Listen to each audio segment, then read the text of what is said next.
All the people on Twitter talk trash about Georgia fans who bark at children, but what do they think about the children who bark at other people? Other people. Yeah, exactly.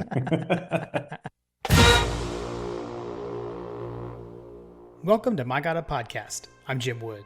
In this episode, John Powell and I are joined by Hunter Jones to preview Georgia's matchup with Ole Miss. We talk through what we're looking for in the game, and we answer questions from you, our listeners. As always, remember to check out the newly redesigned MyGottaPodcast.com to see our latest merch. And you can follow us on social media at MyGottaPodcast. Finally, if you need help with your website or your online presence, head over to workingwebmedia.com/dogs. Now, let's join the conversation in progress. When it's Ole Miss week against the Fighting Hunters, you got to bring the man himself, Hunter Jones. Hunter, as always, welcome to the Ole Miss week edition of My God a Podcast. Yes, thank y'all for having me. It's I don't know if I'm good or bad luck because what have we done this? I think this is going to be the third time, and we're one for one win, one loss. One in So one, yeah. We need Well, a tiebreaker. We had to bring you back for a tiebreaker. No pressure. No pressure, Hunter. The yeah, Fighting Hunters. yeah. And then coming in hot off a should we be recording? Apologies to the audience. The true man was here, but he had to go to bed. yeah, But always good times. Showing off his new skills. yes, he's recently, and it really is recently gotten to where he just talks all the time. A lot of the yeah, a lot of the times he's talking gibberish. I don't know what he's saying. Gibberish. Yeah. But he's got some words in there and he recognizes things. And he was showing the guys here before we started recording. Every time he sees a Georgia logo, he barks at it. So It's so good. He's like woo woo woo. Outside of your home, does he see very many of those out and about? Like, does he do it out and about, or is it just a at the house kind of thing? if he sees it, he'll do it. But it's mainly here. And Megan's not too happy about it, but it's the TV. If he sees a TV, doesn't have to be our TV, he'll go up to the TV and he'll say ball, and then he'll say everybody's like, what? And he's like, ball?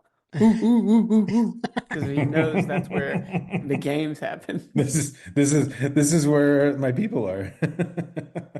Oh, that's so good. Has he seen the commercial? I can't remember what it is. It's like an insurance commercial where the guy barks at his boss. Yeah, I'm sure it's been on when he's been there. I don't know how much paying attention he's been doing because the Uh, cars are out in the living room and all the toys are everywhere. So he's just going crazy. But he'll stop when the football game is on and he'll, like get into a trance and he'll watch it for a little bit and he'll turn and look at me and he'll go, woo, woo, woo, woo, woo. yeah. Same, same. Right. So he's like what, like one and a half now? Is Yeah, that one right? and a half. Okay. All the people on Twitter talk trash about Georgia fans who bark at children, but what do they think about the children who bark at other people? Other people. Yeah, exactly. Dude, there's probably a whole swath of people on the socials that are just be like, wait, I thought you were an Ole Miss fan. They But would have been. let it be known he's raising them right. Yeah. Yep. Here we go. Here And we he's go. kind of picked it up on his own. I mean, we watched both games and he's got an Ole Miss shirt that he wears and he he has picked up on the barking and the Georgia logos more on his own. Amen. Amen, Great true taste. man.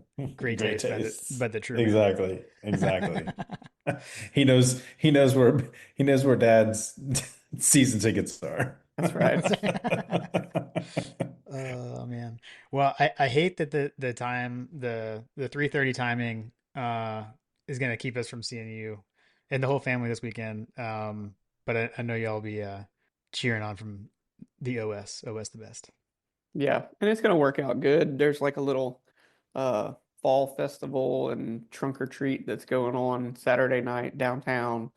So now I'm gonna get a chance. We'll take him down there after the game's over and let him go wild. And he's got a where the wild things are costume because that's one of his favorite Mm, books. So he's Nice. gonna be I guess what's his name, Max. We read so many different books, I lose track of all the little characters, but he's going to be Max from Where the Wild Things Are. That's the kid that's in the white getup, right? Yep, the white wolf suit. The white wolf. Yeah, yeah. Yeah, that's It's fantastic. been a minute since we read that one. It's been yesterday since we read that one. I should probably remember. That's Oh funny. man. That's funny. Enjoy it. It flies. It flies by. So It does now fly by. I was I'm just coming dealing with. here. Oh yeah, go ahead. I was just saying. I was just dealing with the 8-year-old who didn't want to go to bed, and they say it in much more loud and formulated words, as opposed to just tears and crying. Right, right. I'm coming. I'm I'm coming here from watching an episode of The Bear with Kim and Lily. So things change. I do different things. That's funny. Cool. All right, The let's stages of life. that's right. That's right. Let's hit the rundown and we'll get going. We'll get going with our special guest. So as always, we'll just remind everyone you can follow us at My Got a Podcast on Twitter, Instagram, YouTube, Facebook, TikTok. And then always you can head over to homefield.mygottapodcast.com. And then you can use code HunkerDown and get 15% off your first order from Home Field Apparel. All right, so matchup Saturday got kickoff at 3:30 p.m. Eastern at Dooley Field at Sanford Stadium. The Dogs come in at 5-1 and 3-1 in the SEC. Ole Miss 6-0 and 3-0, undefeated. It's a top 10 matchup. The Dogs are number 7 and number 9 in the polls. Ole Miss is number 5 in both. We've got the big crew. We've got Chris Fowler, Kirk Herbstreit, and Holly Rowe on the call. I know Herbstreit appreciates that with game day being in Athens and getting to call the game in Athens. He doesn't have to like leave game day early and fly to go to a game like last week. Okay, so a fun fact: the game is on Sirius XM 84 again. So I guess the home games are on that channel. I don't know. I should probably stop talking about that. The official hashtag that we will forget to use is hashtag Miss MISS verse UGA. All-time series record, the Dogs. I'm always surprised at this. Georgia leads the all-time series 33-14-1. Last meeting won by Ole Miss 28-10 last year in Oxford on a rainy day in Oxford. Weather will not be like that this Saturday. It looks like it's going to be Chamber of Commerce Day, high of 79, sunny day. I think the sun should be setting towards the end of the game, like somewhere in the fourth quarter. Should be a nice day in Athens. All right, that's what I got. I know we've got Hasties, Hargrid history. I don't know. Do we have any other miscellaneous fun type facts we wanted to hit? I did not ask before. I usually do. Yeah, no fun facts. No fun facts on this one, unless Hunter's got something that he wants to throw out there for us. Because not the first time that we played these guys. We played them last season, so Yeah, yeah. All good. Yeah, I feel any like we covered the Ole Miss, side of the fun facts over the last 2 years. So I don't think I've got anything new. All good. yeah. All good. All right. Let's hit Hasties Hargrid history.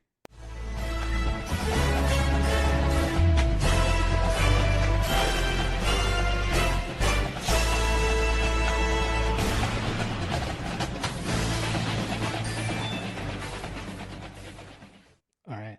Let's do it. JP, you want to take this one or did you want me to? I'll take it. Yeah, that's Okay. good. All right. All right.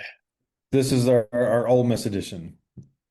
We've reached the point of the football season where news of college coaches are getting fired and rumors of coaches being on the hot seat are part of our daily discussion. James Franklin was fired by Penn State after a midseason collapse, and Florida's Billy Napier seems to hold on to his job on a week by week basis. And goodness knows what's happening with Bill Belichick and UNC. Amen about that. Georgia has historically been slow to move on from underperforming coaches. Almost all Georgia fans can recite the list of coaches we've had since 1964. Vince Dooley, Ray Goff, Jim Donnan, Mark Richt, and one Kirby Paul Spartan. Going further back, since Alex Cunningham resigned as head coach following the 1919 season to rejoin the U.S. Army, we only had 6 head coaches until Vince Dooley was hired. Herman Stegman, George Woodruff, Harry Meyer, Joel Hunt, Wally Butts, and Johnny Griffin. Of these coaches, the outlier for length of tenure and the one who is arguably the most obscure Georgia coach of the 20th century is Joel Hunt. I have to admit, Jim, I did not recognize that name. Right. Yeah. Harry Mayer resigned as Georgia's head coach following the 1937 season. Mayer was well respected and well liked, but several disappointing seasons had worn thin the patience of Georgia's alumni who wanted new leadership for the football team. Meyer had his resignation after his resignation was head coach at Ole Miss for 7 mostly successful seasons. As is natural, speculation about Mayer's successor began quickly, with many speculating former Georgia All-American end Chick Shiver would get the job, or perhaps backfield coach Rex Enright. Some alumni pulled for former Madison A&M coach Wally Butts, who was having a great success at Mile High in Louisville, Kentucky. The university administration had its eyes on former Texas A&M back Joel Hunt, who was then coaching the backfield at LSU after a short stint with the Major League Baseball's St. Louis Cardinals. Like what? Hunt had been a phenom at Texas A&M, setting a school record for rushing touchdowns in a season that would stand until broken by Johnny Manziel in 2012. I want to pause right here because holy crap. Yeah. That is That is crazy. that is an insane run, sir. Like holy cow. Man. Once he was hired, Hunt was allowed by the university administration to hire one of his assistants, while the athletic board would hire the other in conjunction with the new head coach. That's just crazy to like. There's so many things about like all this entire story. It's like we have a coach that's like, I'm going to go back to the military. You can pick some coaches, then we'll pick some other coaches. Like like the 2025 mind cannot comprehend. Right. One of the men hired was Elmer Lampy. Elmer Lampy. I'm not sure if I'm saying that right, who would also coach the basketball team. Like what? The other was Wally Butts. Together, these men ditched the Notre Dame box offense run by Meyer and installed the single wing offense. Hunt also introduced new garish uniforms with bright red pants and red or white jerseys. Hunter, this is where you come in and take your victory lap. So we'll give you an opportunity to take a victory lap that the original uniforms were varied. I gotta I say, will. Jason didn't even know that Hunter was going to be on, and this is like so perfect. So perfect. I'll just say that I will let history speak for itself. I mean, Hmm. Yeah, and Miss me with the traditions. if you're watching on YouTube, we're seeing like the old black jerseys and stuff too, and these pictures that Jason sent us. It's pretty sweet. I think aren't some of those pictures the of A&M like Joel Hunt at A&M? I thought that Yeah, was yeah. my Some of them takeaway. are. Some of Okay. them are. Yeah. Okay. Got it. All right, where was I? All right, Joel Hunt's first, and as it would turn out, only season as our head coach started out well with wins over the Citadel, South Carolina, Furman, and Mercer. As he moved into the heart of the schedule, things took a turn for the worse after a loss to mighty Holy Cross on the road in Massachusetts. He beat Florida in Jacksonville. Oh, sorry. He beat Florida in Yes. Jacksonville. He then lost to Tulane, Auburn, and tied Tech 0-0, which is just like what? And lost to Miami in the last regular season game. At 5-4-1, he did little to inspire the Georgia alumni. Hunt was also known to be a hot-headed and had not made many friends on campus, which stood in stark contrast to the gentlemanly and well-liked Harry Mayer. It really was as if we'd fired Mark Richt and hired Johnny Manziel as his replacement. Wow, that's quite the comparison, Jason. University administration took action to move on from Hunt after the loss to Miami, though the circumstances of the coaching change are unusual. Word leaked to the press that Hunt had been fired and Wally Butts was hired as his replacement.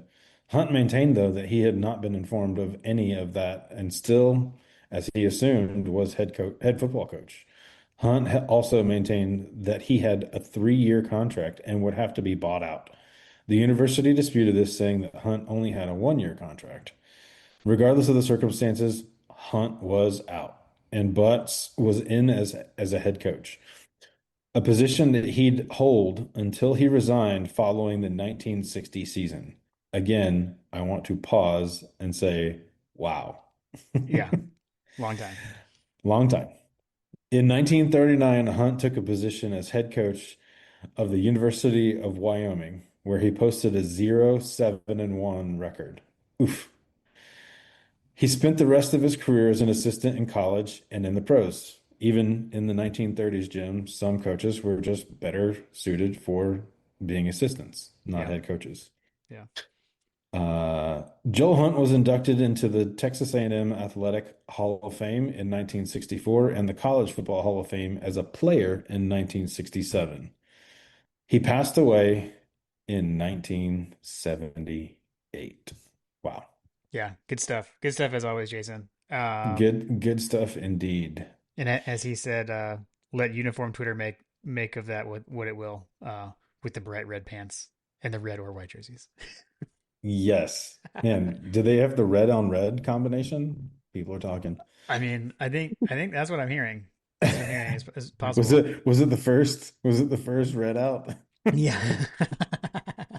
Seriously. Did they play Clemson in the purple? Oh man. Should we mention also Dude, that?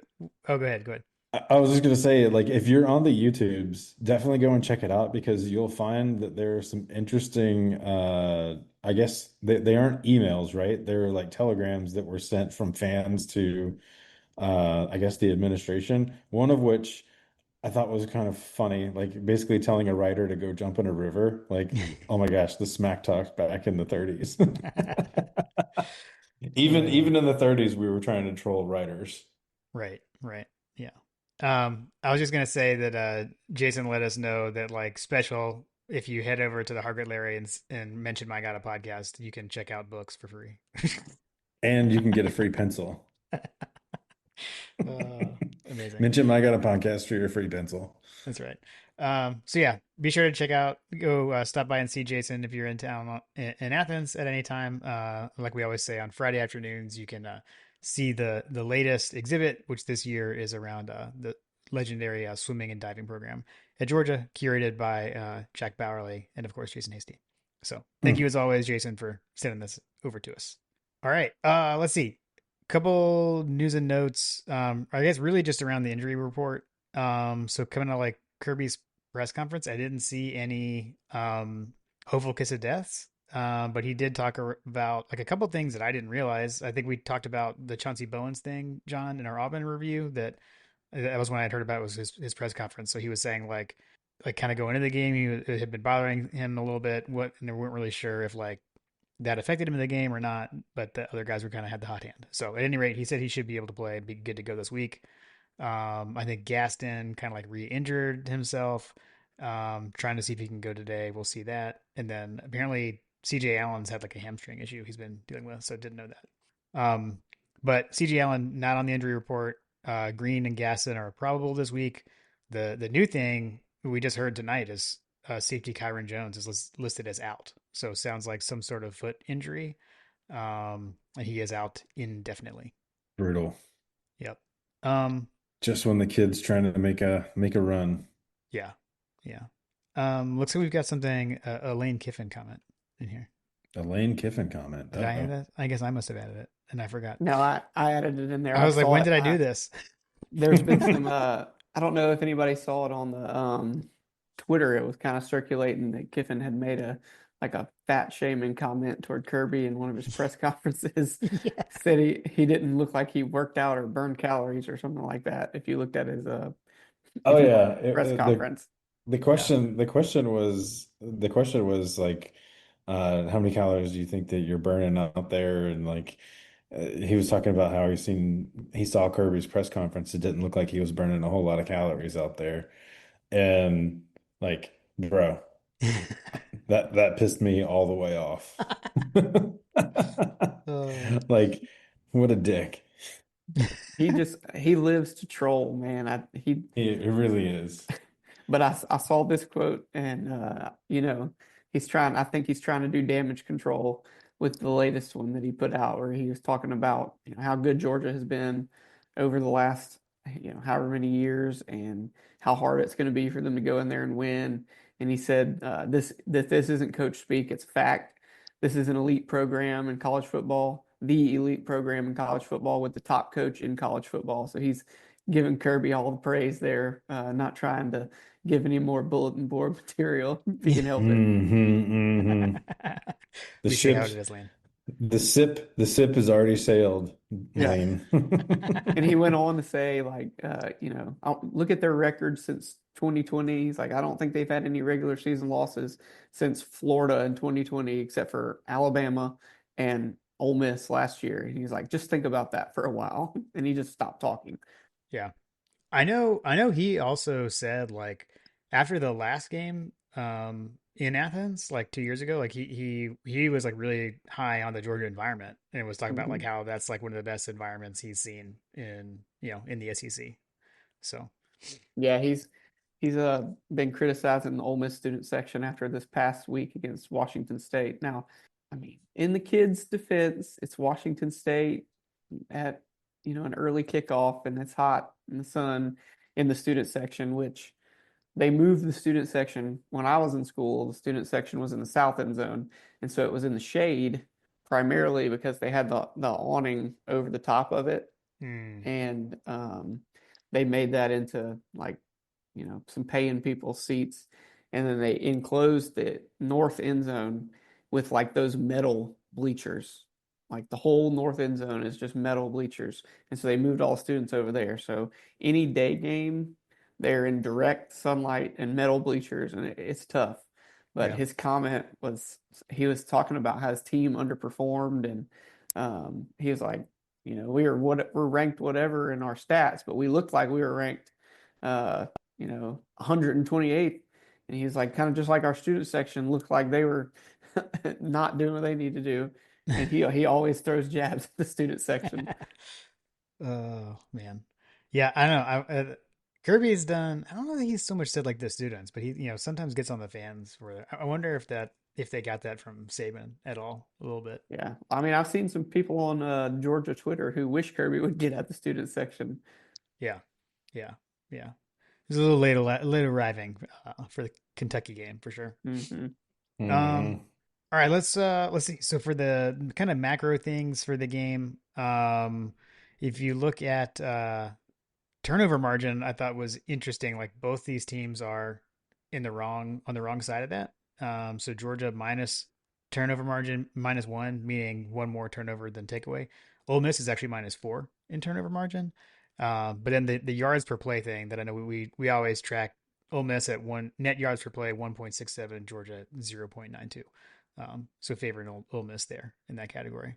But let's talk about what we're looking for when Georgia's got the ball, kind of Georgia offense, Ole Miss defense. I don't know, Hunter, I guess first to you, like, are these even like kind of like the players for Ole Miss that I've got listed? Like, are those the guys like to look out for? Yeah, I mean the Ole Miss defense it's not the same one that you saw last year in Oxford. They lost a good handful of guys to the NFL, but I think the main thing that you need to know is Pete Golding is actually a pretty good defensive coach. He was kind of, and Lane talks about it the same way. When you coach for Nick Saban, you do Nick Saban way, and that's what you do, and you don't question it.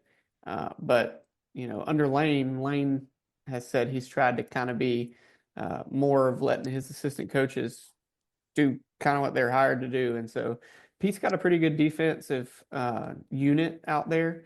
A lot of guys are going to be flying to the ball. They're going to be well coached and be in the right place. So I think that's the main thing you can look forward to is um, Ole Miss is not going to be uh, ill prepared as far as assignment and fit and scheme and that kind of thing. It's just going to come down to players making plays, and obviously, I feel like I like Georgia's chances if that's what it's coming down to, but they're going to be well coached. They're going to be in the right spots. Okay. Okay. Got it. I the couple of guys I had down were like TJ Daugherty is a leading tackler linebacker. Is it? Do you even know? Is Xavion Harris ZX Yeah, Xavion? Xavier. Yeah. Okay, senior defensive tackle, has 2 sacks, and then Will Eccles is a sophomore defensive tackle, has 3 sacks on the season. Interesting that I guess there's just not a lot of interceptions, so the leading interceptor has one, a defensive tackle. So I don't know. Watch the defensive line getting their hands up. Um, we had a question. Maybe JP, you can give us a little insight on this. Alex Humphreys had asked us. He said last year, huge battle in the game was Georgia's offensive line against Ole Miss's D line. I know you're always talking about the Georgia offensive line, and then, like he said, how does Ole Miss pass rush look this year? Yeah, I mean the defensive numbers. Georgia actually has better total defense, better scoring defense. Not like not terribly, but they do have 9 sacks on the season. So it's definitely a point of concern. Like I'm sure that they're going to get to the quarterback at some point. So it just seems like that's just kind of what has happened this season. So as long as we can do our due diligence to stay on schedule, as far as when we have the ball, the things that I'm going to be looking for is can we establish the run? It looks as though like they have uh, they have a susceptible they are susceptible to the run. They've been giving up around 157 yards per game rushing. So if I were to tell you, Jim, if hey, Georgia had 157 yards rushing, like would you take that and would you think that we would come away with that? So if we can just hold them to what they have been used to, the pass rush may not necessarily matter as much because if we can get the run game going, that will definitely give us some opportunities further down the road. But if we're sitting in situations where they can pin their ears back, they definitely have, if we get in second and medium um, or early down, setting up downfield passing, like, we've got to we've got to get our, we got to get our guys in the right, in the right spots and get the right protections because they're probably going to come away with a couple of sacks. Yeah, Hunter has that. I don't know. I guess what have you seen from like the pass rush from Ole Miss? Yeah, I mean, the defensive line is still good. Last year, the defensive line was kind of a mixture of the guys that you see their names popping up now. They were younger guys who got playing time, but that unit last year was really, really disruptive. They had Walter Nolan, the big time transfer, and Jared Ivey and JJ Piggies, and those guys are gone, but Eccles and Human Malin, and I don't know if I'm saying that right, and Cam Franklin, they're Xavion Harris, they're all returning guys that got playing time alongside those other guys last year. And I think that was a big thing um, with last year's team playing at Ole Miss was, Ole Miss had a deep defensive line, not just, some talented guys, but they had a lot of talented guys, and that took a toll on Georgia's offensive line. So, it's a good thing they don't have those three big names back this year. But they do have some guys that are going to be disruptive and that are real talented. Okay. Yeah, I'm just kind of looking through their schedule. Like, gave up, if you look at like the SEC, I mean, they gave up 23 to Kentucky, gave up 35 to Arkansas, Mhm. um, gave up 19 to LSU. I mean, that's pretty good defensive effort. But then 21 to Washington State as well. So I don't know. Feels like could potentially be susceptible there to the Yeah, to the to the and the Georgia offense. Washington State game was really weird. Like they'd get Washington State to like third and 15, and they'd give up like a 50-yard screen Mm. pass or a quarterback draw for 40 yards, and it was a weird game. And Kiffin admitted to it. He used the bye week. They had a bye week before Washington State, and he straight up admitted that they were preparing for Georgia the whole time. And so Yeah, they kind of I did notice that that he basically has been talking about that they've been working on Georgia for basically 2 weeks. So yeah, they sleptwalk right through that Washington State game, and it almost cost them. Mm. Uh, Okay. Yeah, I don't know. I mean, I guess on our offense, like, I guess my question is just can we do things? Can we do what we're capable of, like from the start? And like, I don't know.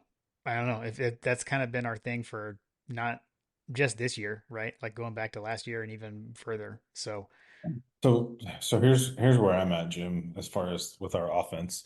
Um, I am basically looking for them to um not turn the ball over. Like yeah. that's going to be the most important thing for me this game, because I'm just going to assume that the body of work that we've been putting out there is what we can all expect, which, Hmm. you can argue all day long whether or not that's warranted, that we should expect that. But the reality is that it's just what has been happening, and I can't past it. We're still in show me territory, right? Yeah, I mean, it's Um, almost like at some point we kind of have to accept like what this team is, you know? yeah, you just have to recognize that, and this might be a good, since we talked about it on the podcast before the podcast, Jim. Like, are you results oriented or are you process oriented, right? Exactly. Yeah. And I kind of thought too, like I know the three of us are all in like different areas, like in the workforce, we've got a teacher, I'm in more like IT, John also similar, but more kind of more of a marketing focus, like, and it's like, it's something I like talk about even like playing golf too and stuff like that, like, are you going to worry about like your process of taking a shot or like the result of where the shot went? I think I'm not good enough. So like, I'll take whatever I can get at golf. So that's not maybe a good analogy. Um, but like, it's like when, and this is almost, I'm kind of feeling more like this on the defensive side. So maybe we can kind of do this like as we're transitioning into defense, because that's the thing is that the last game against Auburn, it's like in the middle of the game, you're so frustrated and like Auburn's like marching up and down the field. And so you're like, like this is, we're terrible and like all this kind of stuff. And then like you get to the end of the game, it's like, oh, they only scored 10 points. And then like they had like, did like nothing in the second half. So it's like, if you're a results driven person, like it's hard to argue with the result of what they did against Auburn. But I know Kirby is very process oriented. So I guess I don't know like what's going on there. Like are they following the process the whole time and then like they end up getting to that end result, or like are we straying from the process? I don't know. I would have to say that I think that they are trying to follow the process as best as they can, given that they've got, like, it's kind of like it's kind of like when you have a bunch of new hires, right? Sometimes they may not know exactly what they're supposed to be doing, but you give them a set of tasks and these are the things that we're supposed to be doing.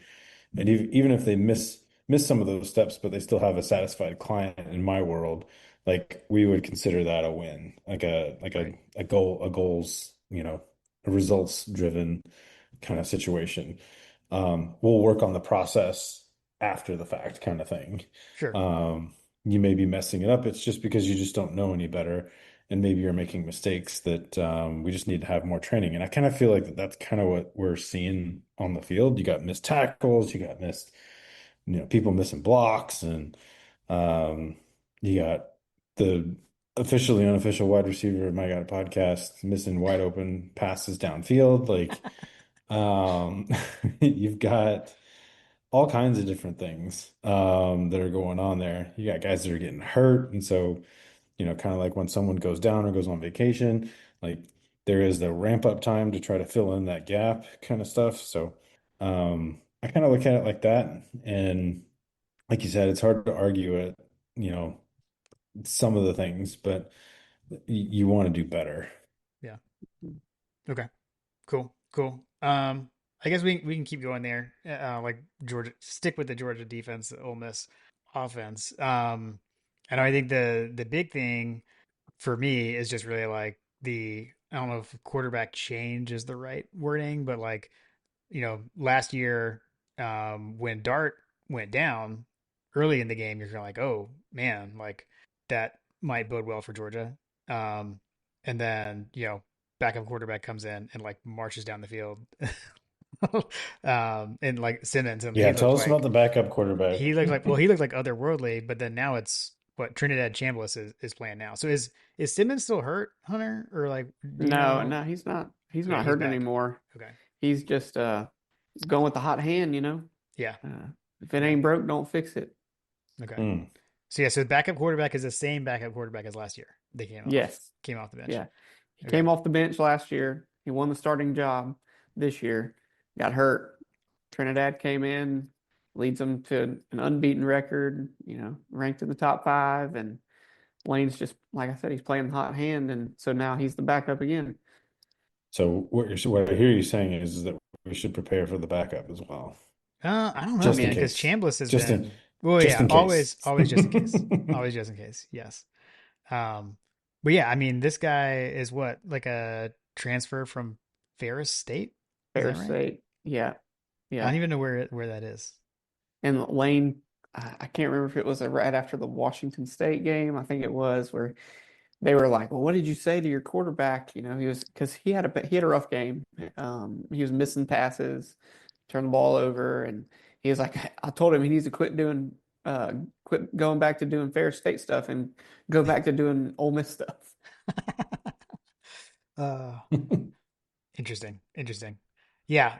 So anyway, so that kind of like jumps out to me. But he's also like second leading rusher on the team too. So he's kind of out there doing it all. For Ole Miss, 7 touchdowns passing, one pick, 1,200 yards, 281 yards rushing, and 3 touchdowns. And then Kawan Lacey, the running back, 587 yards, 8 touchdowns. Um, are these the right receivers, Hunter?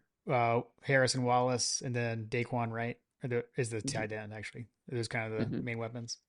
Yeah, yeah. And the other thing I want to say about Trinidad is he's going to play within a how do I say this? Because he's not, I don't want to call him a game manager. He does more than that, but he's not going to be the one that is going to make the boneheaded mistake because he's trying to do too much. He's not going Mm, to do too much. He's going to do exactly what is given to him and what he's coached to do. So that's why he's, second leading rusher is they use him a lot in that run game because that's his skill set and he's coached to do that. And he's not going to be like running the ball, trying to run people over and that kind of stuff. He's going to get what he can get and he's going to go down and he's going to move on to the next play.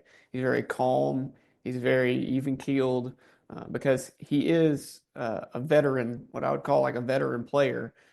He just is a transfer veteran player, but he's got mm, that it factor about him, which is why it's made it hard for Lane to go back with Simmons because not only did he come in and lead you to wins, but he's doing everything that you want your starting quarterback to do, and he is being everything that you would want the starting quarterback to be, as far as how he leads the team and how he conducts himself at practice and on the field and that kind of thing. So he's a veteran presence on the field, and he's gonna do and have the team doing the things that they're coached to do. It's all going to be about, I think, on both sides, execution and who executes better. yeah. So I'm looking down the schedule and some stuff. So this also is jumping out to me, and I feel like this is more a thing with the offense than the defense, just with the noise. So this is only the second road game for Ole Miss. Everything's been at home except for they played at Kentucky, and Simmons was starting back then. So this is his Yeah, that's the first. game he got hurt, was the Okay, Kentucky game. okay. So I guess Simmons probably started that, and Chambliss finished it, but then this is his first start on the road in the SEC. So something to think about as you're going to Sanford Stadium. Make make make some noise. Kirby gave the challenge the fans to be loud kind of thing was going on this week. I don't know if you guys saw that. Yeah, I saw that, and I think that's why Kirby's well aware that this is going to be his first road start, and Yeah. so had to have your first road start be between the hedges with a head coach called him out hostile crowd. He knows that's a big tilt in Georgia's favor. Okay. Okay. Cool. Cool. All right. Either of you guys got anything else for our defense, their offense? Yeah, I mean, I'd like to see the defense do kind of the same thing, like rather than having to play catch up and figure out what we're actually supposed to be doing in the second half. It would be nice to start a game just firing on all cylinders, particularly against this guy. I would say that just like with what's happened with Auburn, as well as what we saw from Alabama, we see that these offensive-minded coaches are putting in wrinkles and, to quote Kirby, like we haven't repped that kind of thing. Um, I would like us to be able to take a little bit more on the fly data and make adjustments in game as opposed to at halftime, um, to try to figure out some of these things. Eye discipline, things like that are going to be really important for us, as we move forward. I also, you know, Jim, you and I were on the text thread, like the all 22 views. Hmm. I definitely saw on tape, just looking at some of the things, like it just seems like that our defense is being more bend but not break and how it looks like the safeties and cornerbacks and things like that are kind of approaching some of these play calls where we're just selling out to not give up the big play kind of thing. I'd like to see us get a little bit more aggressive. Okay. Yeah. Yeah. I mean, get after the quarterback, you know, on his first road start. But again, I will say, kind of like we talked about last week too, though, you also have to contain, right? So, don't want to get like too far upfield with that outside pressure and leave the middle wide open. Gotta, set the edge and stay home kind of thing. So yeah, agreed. Yeah, Agreed. because he can run, he will Yeah. run, he will scramble, and he's not like one of these quarterbacks who is gonna just try to look to scramble and throw it away. He'll take off and he can hurt you if you break the contain. Yeah. Hmm. Okay. Okay. Definitely something to watch for. Okay, let's see. As far as special teams go, the kicker is Lucas Carnero. He is a junior. 12 of 14 on field goals, 22 of 22 on extra points. And as we always like to know, Ole Miss does take special teams seriously. They have a freshman punter, Oscar Bird, from Sydney, Australia. He is averaging like 45-ish yards per punt. So, got another. I think this is like the second Aussie kicker of late at Ole Miss as well. So, got the Aussie pipeline continuing. What about in the kick return game, Hunter? Are any of these guys dangerous in the kick return game? Not in my recollection that I've have anything come stand out in my mind, Okay. but it's a funny story talking about kickers, and I was having a conversation with one of the other assistant principals at my new school, who's a big LSU fan. He has LSU season tickets, and he was texting me. He was all distraught during the Ole Miss LSU game, and we were talking at school the Monday after Ole Miss beat them. And he was like, "Damn, I knew Ole Miss was going to win when Lane Kiffin actually started kicking field goals when they were down there in the red zone instead of going for it." He was like, Lane Kiffin always just wants to go for it, and when he has these big games, he goes for it and he does something stupid and he don't ever get it." He said, "I text my brother and I text you whenever Lane Kiffin started kicking field goals. I said, damn it, we're going to lose this game because he actually wants to win." Oh, that's funny. Amazing. Amazing. All right. Unless John, you had anything on special teams. Mm, make your field goals. This is the kind of game that's like, you know, payday missed a field goal Mhm. recently. That almost came back to bite us. So I'd like to. This is a game where you got to play if you're going to play the way that we've been playing, and Mhm. not impose your will on the different sides of the ball. Can't turn the ball over on offense. Can't give up touchdowns on defense, which we've been pretty good at. And then you got to make your field goals and not make any mistakes on special teams and almost play perfect. Yeah. Okay. Cool. Let's see. As we head to the listener questions, just want to remind everyone that the listener questions are brought to you by Working Web Media. So they helped us out couple summers ago getting our entire website revamped. Got the new store set up there. So you can head over to mygodapodcast.com, check out some of their work. But if you got a small business, need some help with your website or just your online presence in general, head on over to workingwebmedia.com/dogs and they will let you know that we sent you their way. And as always, we will start off with the building bonus, TM from Bread Building. He opened, "Thanks again for making the What's shirt happen," which again, shout out Working with Media. There's a whole like conference and discussion that went on around that. At any rate, absolutely, Brett. Happy to do it. I will say they are selling.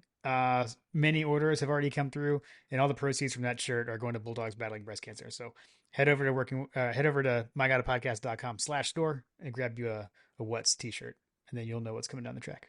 Okay, so his questions. Number one, was the Auburn game the worst officiated game in Georgia history? I'm actually gonna no. To me, no. I've been watching too much football for too long. 1999 at Georgia Tech is the worst I've ever seen. Nothing can ever top that. Is that the Jasper was down game? Yes.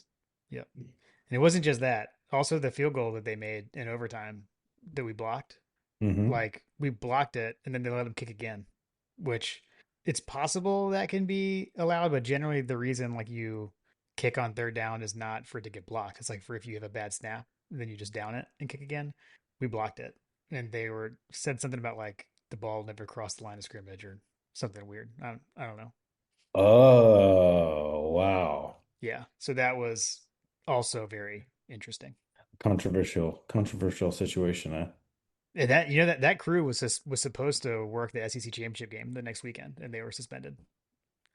So they actually were taken off the field. So that's Well, that's number one to me. I can't comment on that game considering I was only 5. Uh, I'll be right but back, Jim. it Okay. was I would say this one was one of the worst ones that I can remember in recent history. Not just Georgia game, but like overall. Like it was that end of the the half was crazy, Yeah, terrible. it was crazy. It was crazy, and like and just like also just like the amount of time that it took. Like Yeah, again, that's what it felt like. 38 They were minutes. stopping every play. Yeah, yeah. Yeah, that's where I think that having the refs losing control of the game was not ideal. Um. Okay, so second question: who was the bigger troll at their peak, Lane Kiffin or Steve Spurrier? Hunter, I feel like you have a unique, possibly perspective on this. Well, I mean, I think the easy answer is that it's Spurrier because I think Lane Kiffin is just now getting to his peak. So Hmm. if we're talking about at the peak, who's going to be bigger? I mean, the verdict is not in. Lane Kiffin's got a little ways to go, but for now, I'll say it's Spurrier because um, he's just more. He's had more. Yeah, he knew right how to needle. He knew like the exact buttons to press to. Um, I don't know. Yeah, I would say Spurrier for sure. Um, yeah, definitely Spurrier. He was the ultimate troll. Yeah. Can you imagine if Spurrier would have been on Twitter like Lane is? Oh Exactly. my gosh. Although I still think that even if he was, he would still just use he wouldn't use Twitter, he would use the media. That's my perspective. Yeah. Yeah. I don't know though if he tweeted you can't spell citrus without UT, like that would be pretty funny though. So, okay, let's go to 51-7 GATA. With the college football season at the halfway point, what is the biggest surprise y'all have seen across the sport? What's the biggest surprise out there? That there's no dominant team. Hmm. Yeah, I was gonna say that. I think the biggest surprise is the parity. I think, uh, it really is. It was always kind of a cliche before, any given Saturday you could get beat. Well, technically that was true, but, you know, that, you know, 2021, 22 Georgia team wasn't Right. any given Saturday. They were, Yeah. they could play their C game and beat most teams. But now, any given Saturday, anybody can get beaten. I think we saw like even this weekend, I was surprised that Indiana beat Oregon like they did Yeah. because I mean I'm a Dan Lanning fan. Dan Lanning's up there coaching, physical and preaching all the right things and has the athletes and you wouldn't expect it from Indiana, but here they come, go into Alton Stadium and beat them. Yeah.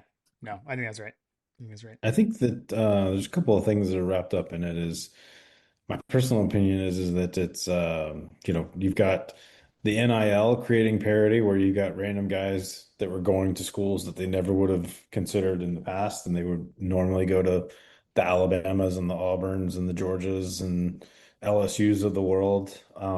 Instead, they're going to like Texas Tech or Colorado or whatever, where the hot hand of NIL is lately. I have a feeling you're going to see Oklahoma State open up the coffers for the next guy that comes through, because I'm sure that'll be part of the negotiations as well with the next head coach, is that he has a war chest to operate from amongst the oil-rich folks out there, the pokes.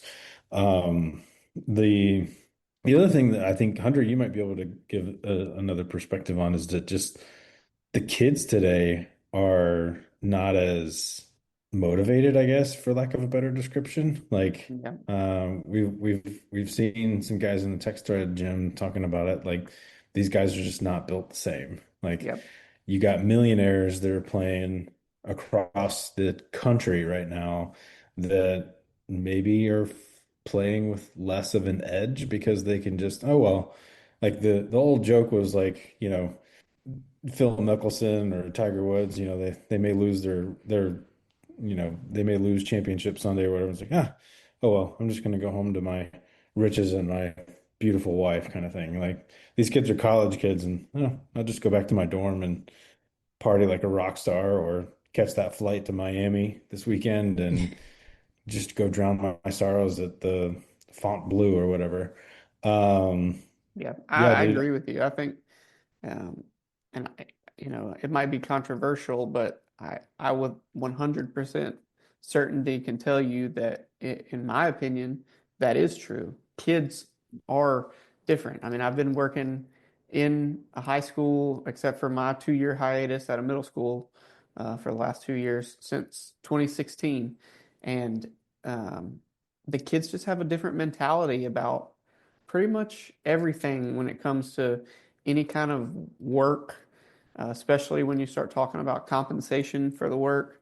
Um, and I see it with our sports teams, and um, they just they're not as concerned about winning and losing, and necessarily doing the hard work as for that outcome, as long as they get paid, as long as they get their personal whatever they have set for themselves out of it.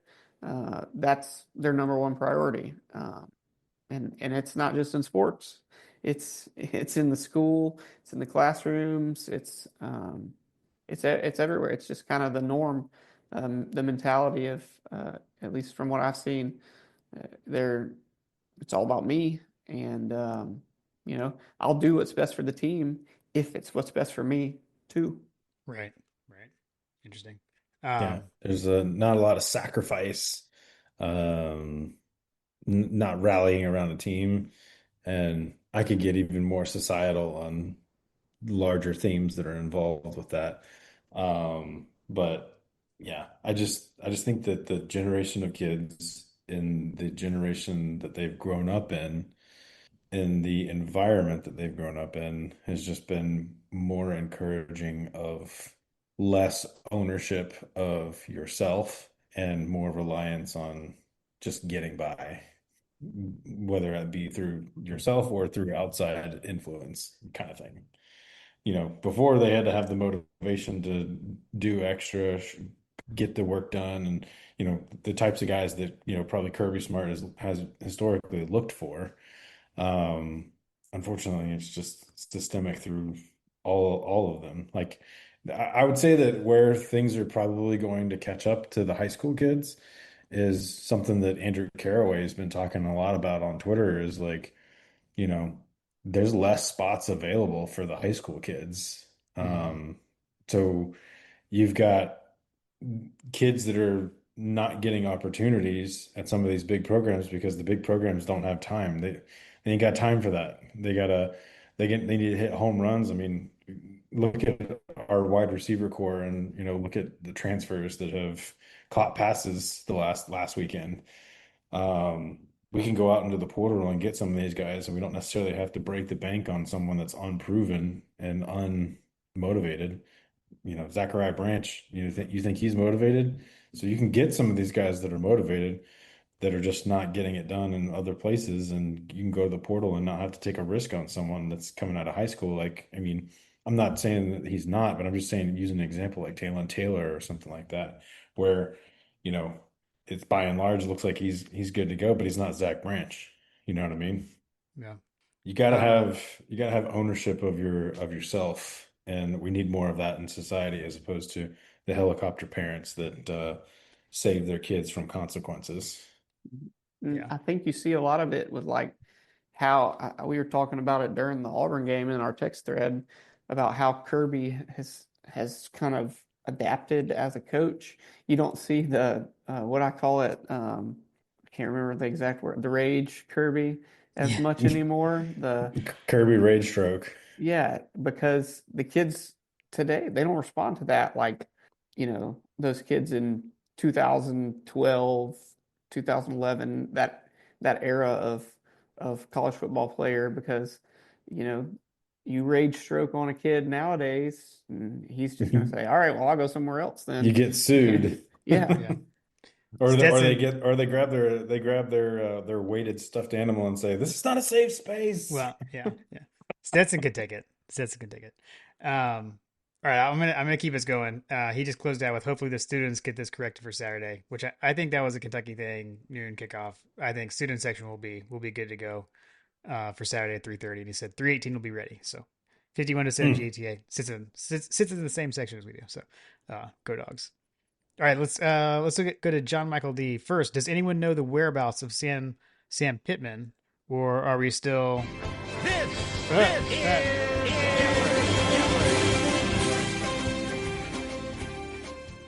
Wrong thing. I hit the wrong button. Does it stay in or doesn't it? I don't know. I don't know. We're gonna have to. I put the wrong way. Okay, so or are we still trying to put glasses on it. Oh, so good. I don't know. I think we're trying to put glasses on it. I don't know where Sam Pittman is. I don't know. He's probably neck deep in some old cold beer. He's having a Hmm. cold beer. Having a cold beer. And then two. Is it too much to ask for the first half defense to hunker it down the first time? Um, yeah, I don't know. I guess we kind of talked about that earlier.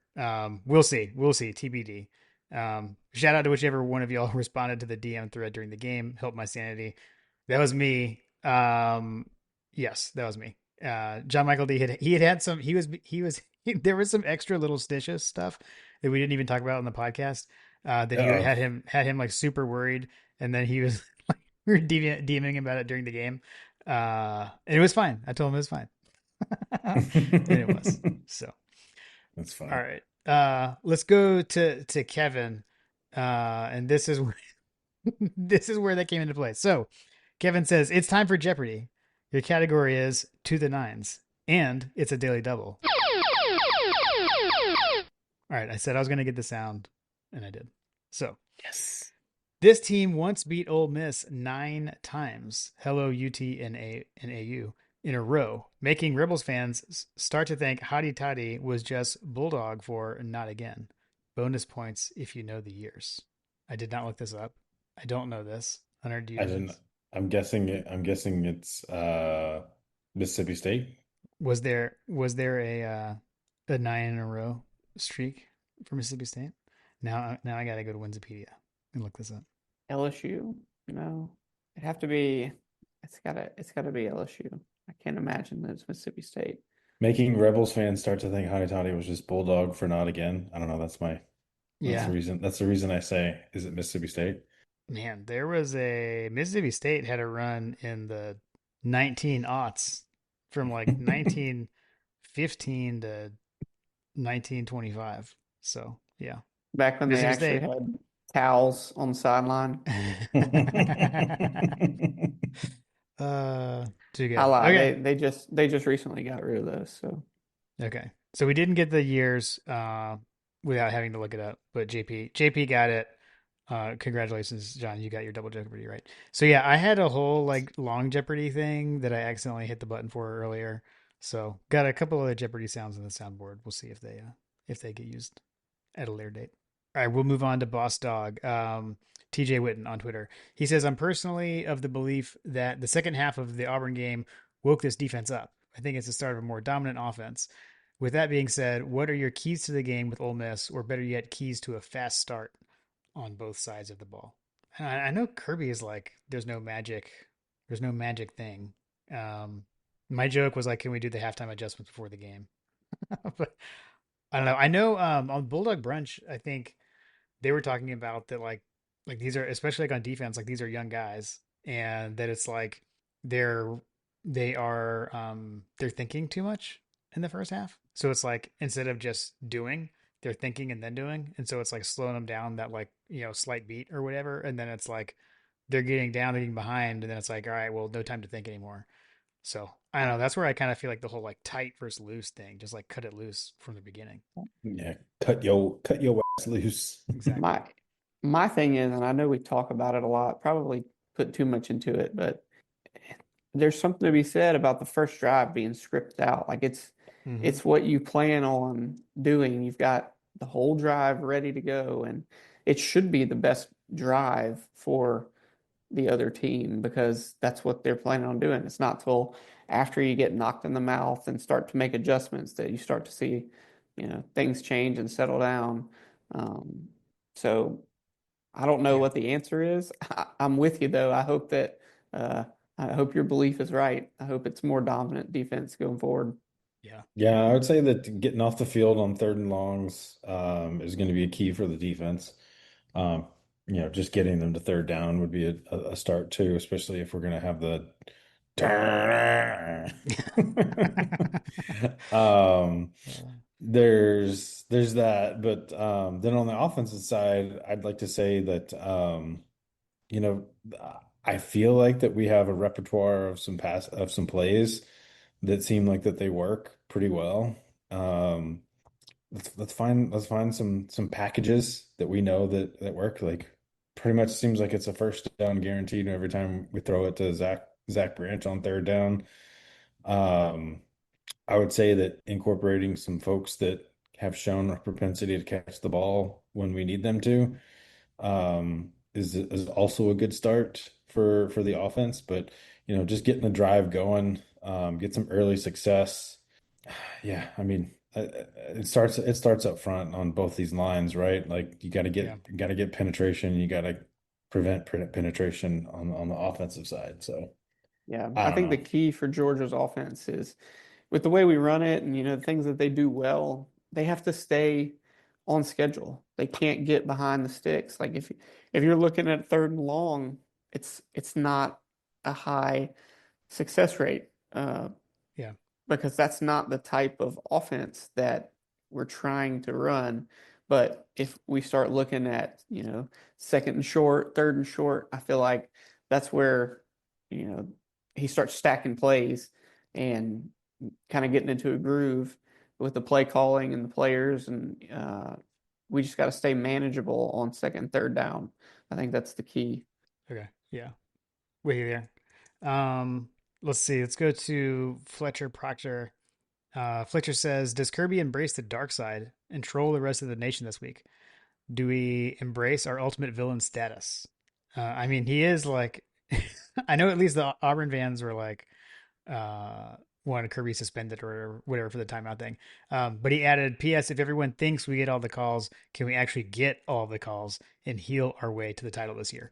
That's always what I say. Like, I'm always like, I'll take it. Like, I'm not one to say like, oh, Georgia never gets a call. Like, I want all the calls. Like, I'm so used to that happening against us, like throughout my life. Like, I'm always like, yeah, I'll take it. Like, if it's a bad call, I'll admit it and I'll take it. Like, that's fine with me. So, I don't know. I I don't know that he will embrace it. I don't think that's Yeah. Kirby's thing, but I think it would be cool if he did. For sure. Yeah, For having sure. having evil Kirby Smart would be nice. Yeah. Yeah. Agreed. Let's see. Will Garland, I think we've got a couple of like actual schematic type questions. So Will Garland says, what plays would you want to see Bobo run during those early scripted series to ensure that we come out guns ablazing and not playing our weekly game of catch up? I mean, toss sweep, obviously, but what do you guys have? Play action, Mm, deep pass. Yeah, Jimmy, you and I have talked about like the actual play action pass, not like the zone read play action pass. yeah. Like let's line up an I formation or pistol and run an actual or not I formation like Yeah. under center Dude, and Just that's what we got extra. on that pass to Noah Thomas against Auburn. It worked. Hmm. It worked. And I think like you were texted. You're like, see, Yeah, and it worked early against Tennessee too. I mean, that yeah, first drive against Tennessee, the first play, I think it was the first play, it was a haymaker yeah, down the sideline. yeah, I'm yeah. telling you, end around to Oscar Delp. It's coming. It's coming. Look for it. Look for it. Let's see, JR Real at JR Real 16 or 10 on Twitter. For some reason, I feel like Georgia is going to thump Kiffin and bring them back down to reality. We make them one dimensional.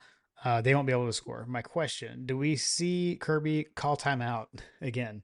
That was just epic. Auburn might hate us more than Bama now. Yeah, I don't see Kirby doing that again. I think maybe next time he'll actually just clap and not call timeout, but say he was clapping. Just my guess. Let's see. Matt Key has a couple. First off, one, how many times will the broadcast bring up the fumble last week and the clap timeout issue? That's a Who are good the question. broadcasters again? We got the It's good crew, right? They're not yeah, it's like Fowler, maybe Street. one time and then they'll move on. I don't think Yeah. if we had McElroy or somebody like that, it'd be bad and there'd be a lot of them. Somebody that's looking to troll. Yeah. True. I Fair. think a better question is Pat McAfee going to bring it up to him on on game day? Oh Ooh. yes. Okay, Oh that is a yes. good question. Oh my god. You know, he's waiting for that. He's living for that moment right He's now. gonna I'm just calling it now. Like when Kirby comes on stage, he's gonna be like, all right, we got Kirby Smart here, guys. He's like glad for Kirby. And he's gonna try to get Nick Saban involved, and he's like, Coach, did you ever do anything like that? Did you ever use that? Yeah, yeah, Good call. Or he's Good gonna call. ask Nick Saban if he taught him that. yeah. Yeah, Exactly. seriously. Exactly. Um, Golly. As long as he keeps his dang shirt on, I don't care. um, let's see. Two, did we gain any confidence from the second half, or are we back to the same story against the Ole Miss offense? I mean, I'd Or like to show think, me. yeah, yeah, yeah. Show me. Hit him with it, Jim. Oh, I gotta. Show me! And then third, execution or different play calling from the first to second half. That is a good question. Like what's the difference? Are we calling different Execution. plays or is it It's execution? Okay. execution. They're calling different plays because execution ain't happening. Trust me, Bobo would run the same play over and over again if it worked. True. True. And to a certain extent, he has been running some of the same plays over and over again because they've been there. It's just that the execution hasn't been perfect. Yeah. Yeah. Let's go to all school. What's it going to take for us to come out of the box in the first half like we do in the second half? I guess we've already talked about that. I know the offensive line has injuries. I know the defense is young. Are we close to putting together a full game? I guess that's a little bit of a different spin on it. You guys think we're close to being able to do it for a full game, or Show Think, me. show me? yeah, we're close to doing it for a whole half, but not for a whole half on the other side. Yeah. At some point, you got to look yourself in the mirror and just recognize that this is who we are. Yeah. So The body of work is only getting bigger. right. So a strategery thing on that. Herman Wood asked, I know Kirby wants the middle eight, but is it time to take the damn ball first? No. Nope. Give me Nope. give me give me the ball in the second half. I'm good with focusing on the middle eight because you saw exactly why in what happened with Hugh Freeze. Like we Yeah. were we got our head bashed in for an entire half and it all turned around when we were getting ready to get off the field, you know.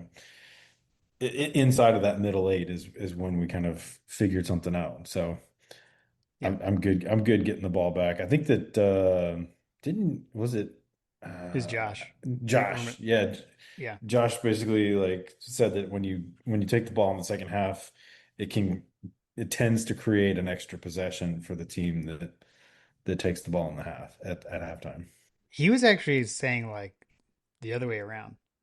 Oh, he So was? Oh, I thought he Josh's was argument, saying, yeah, Josh's argument was we should stop deferring and that we should take the opening kick.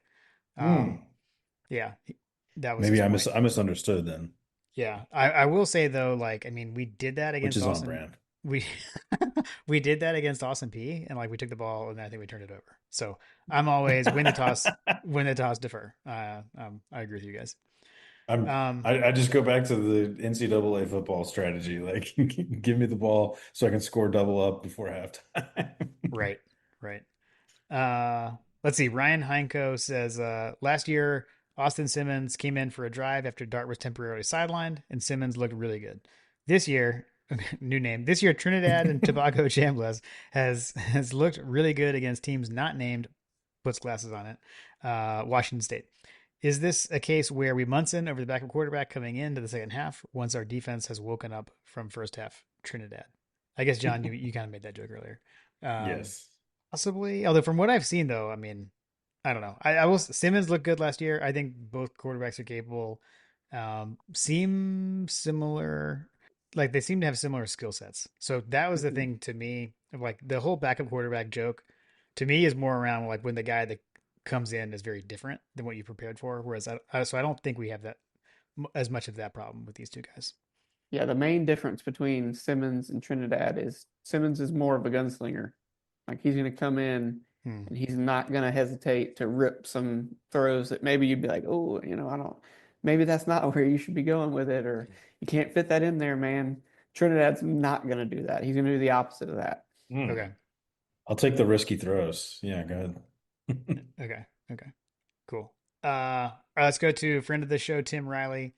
Addison is waiting until Florida week to jump in, so it's just me.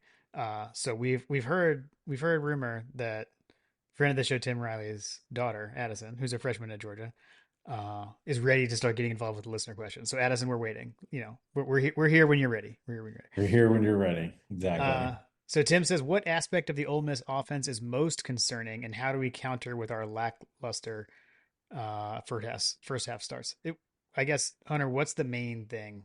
What should most concern Georgia fans about the Ole Miss offense?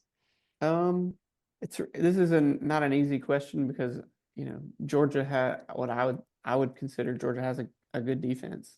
Yeah. And some of the things that Ole Miss is good at are some of the things that Georgia is known for doing well defensively.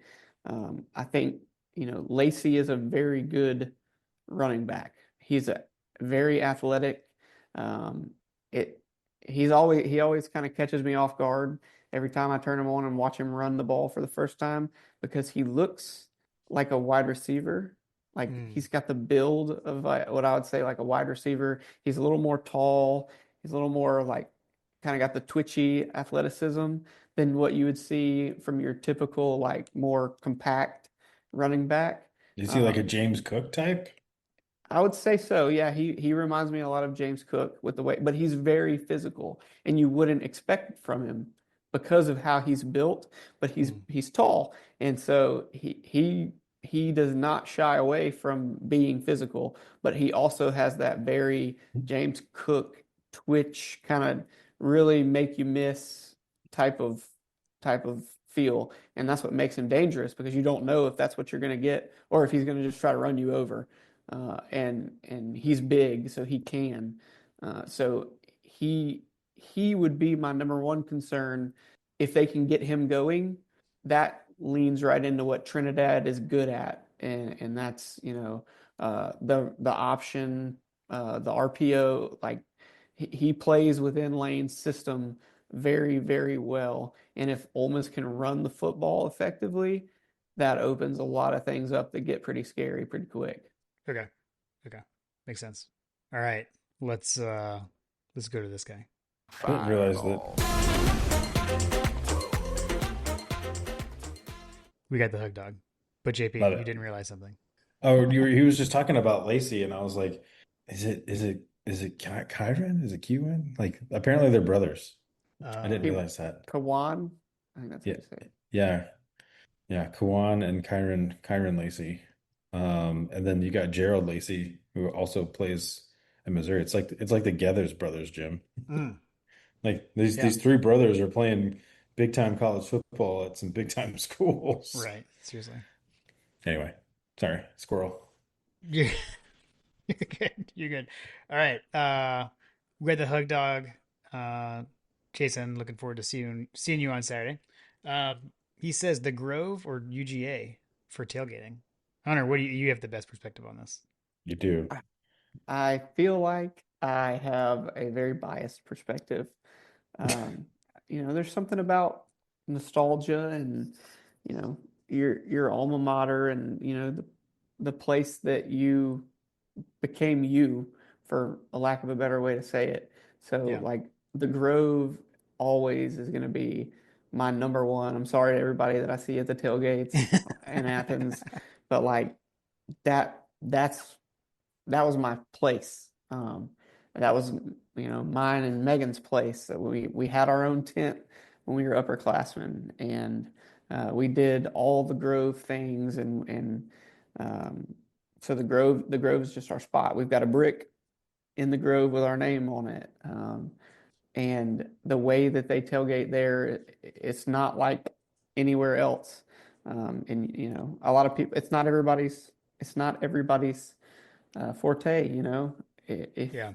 if your thing is, being able to um, have, hot food and grill like with your open flame and have room to spread out and do activities, then it's not going to be your thing, because the tents are touching each other, and you're You're right. saying that you can't have live music and roast a pig right there on campus? No, no. I Um, mean, can't relate, brother. Yeah. I will say I've only been to the Grove once, was when I was in college, and I feel like I didn't have like the right tour guide or something. So someday, Hunter, we need to go with you and get like the full Yeah, I get experience. the. I have to say I've never been to Ole Miss, so I can't really give much of a perspective here. But all I can say is that the moment that they stopped playing Dixie in the Grove is probably one of the worst travesties to tailgating at Ole Miss. Even me never being there. But I'll Right. say this. I will say this as somebody who's done both and pretty, as actively doing both every chance we can get. They are very similar in how they operate, and the thing, tailgating is tailgating, I guess. I say that having been to these are the two places that I've tailgated, other than the random road games when I was in college, like going to Baton Rouge or whatever. But that's not, what I got going to Baton Rouge as a college kid for the visiting team is not the standard practice of tailgating and Right. at LSU. Right. But as far as what happens under the tailgate tents, it's very similar. It's very the same. You got, you're good if you're with good people, and every fan base has the bad eggs and has the people who ruin it for everybody else. Ole Miss has those too. Um, so it's just the setting is different. Georgia's very spread out. It's It's um, very spread out. very spread out. And like I said, Ole Miss is just, it's not. Ole Miss is very intimate. It's a very intimate tailgating experience. Um, it's easy to get lost because of the way the tents are set up. They make their own roads uh, between, different Manning Way or Willis Way throughout the Grove. Um, but the camaraderie and the, you know, being there with your family and your friends that are like family, and that's all the same that I see at Georgia too. And the bourbon's there too. Yeah. Nice. Nice. Okay, so he says if 3:30 is the chef's kiss start time, which it is to me. I know Hunter, not for you for this week. John, I think you like 4:15. Um, 4:15's but chef's kiss. what's the perfect pregame itinerary? I mean, you got the pregame run. I'm gonna kind of get John. You got the pregame run on campus. You got Yes. the TEC from Carol's Country Cupboard, Yes. and then I mean, then you got lunch at Morris Hall. Pulling straight up to a parking spot that is just Plus, wide open on North Campus and walking through North Campus yeah, and true. and rolling up onto the Motown tailgate and enjoying things there. On your pre-run through campus, you would have already stopped at some of the other tailgates that you that we also frequent. Um, and then yeah, and then all good tailgates end at Hug Dogs. That's right. That's right. Okay. Yeah, I Yeah. was gonna say my itinerary depends on where I'm coming from. Like if I'm coming, we have something very specific that we do every time, depending on where I'm coming from. If I'm coming from, uh, you know, the metro, we always stop at the same Chick-fil-A in Duluth. I don't know why that was the one we picked, but that's the one we always stop at. And we eat Chick-fil-A, and then we fight traffic and complain about it as we pass Gwinnett Place Mall and try to get onto the interstate. And then we get into Athens and park. And we always go to my father-in-law's tailgate that they've always had, and it's kind of far out on the east side of campus. So we start there and work our way back toward the stadium. So we'll go from there and hit up Andrew tent and hang out with him for a little while, and then because he's right there across from Myers, and then we'll head to Hug Dogs When tent. you say a little while, I have a feeling that it's a little bit longer for us than you think that it is, Hunter, because we're always like, Hunter, where are you? Yeah, Hunter. He's like, the little while I'm turns at into Andrews. Where are you a long guys? while. Yeah. Hunter, we're exactly where we're always.